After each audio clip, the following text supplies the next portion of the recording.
ఇప్పుడు ఈ పిల్లలను చూశారు. తల్లిదండ్రులు చిన్నప్పుడే చనిపోవడం, వాళ్ళ తాత అమ్మమ్మ దగ్గరనో నాన్నమ్మ దగ్గర ఉండడం, అక్కడి నుంచి ఆ పిల్లలిద్దరిని ఒకే ఇల్లు ఒకటే ఉంది, ఎలాంటి ఆస్తి కూడా లేకుండా ఇద్దరు పిల్లలు చదువుకునే పరిస్థితికి వచ్చారు. వాళ్ళకు కూడా ఒక ఆశ, ఒక కోరిక, మేము కూడా బాగా చదువుకోవాలి, బిఎస్సి కంప్యూటర్ చేయాలి, తర్వాత ఐటీలో ప్రావీణ్యత రావాలి, ఇక్కడే విశాఖపట్నంలో వచ్చే ఐటీ కంపెనీల్లో మేము కూడా పనిచేయాలని హారిక గాని వాళ్ళ చెల్లెలు గాని ఒక కోరికతో ఉన్నారు. అందుకే నేను P4 తీసుకొచ్చా. ఇలాంటి వాళ్ళు రాష్ట్రం అంతా కూడా చాలా మంది ఉన్నారు.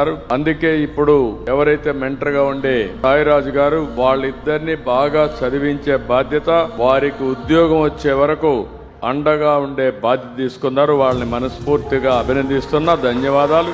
అందుకే ఇప్పుడు ఈ కార్యక్రమాన్ని మనస్ఫూర్తిగా స్వాగతం పలుకుతూ మరొకసారి ఇద్దరికి కూడా అమ్మా నాన్న లేదు, ఒక ఇల్లు మాత్రం ఉంది, ఇద్దరికి ఒక పని చేస్తాను. ఎందుకంటే మళ్ళా ఆయన సహాయం చేసి జీవితంలో స్థిరపడిన కొద్దిగా వెసులుబాటు ఉండాలని ఒక్కొక్కరికి 3 లక్షల రూపాయలు ఫిక్స్డ్ డిపాజిట్ వేసి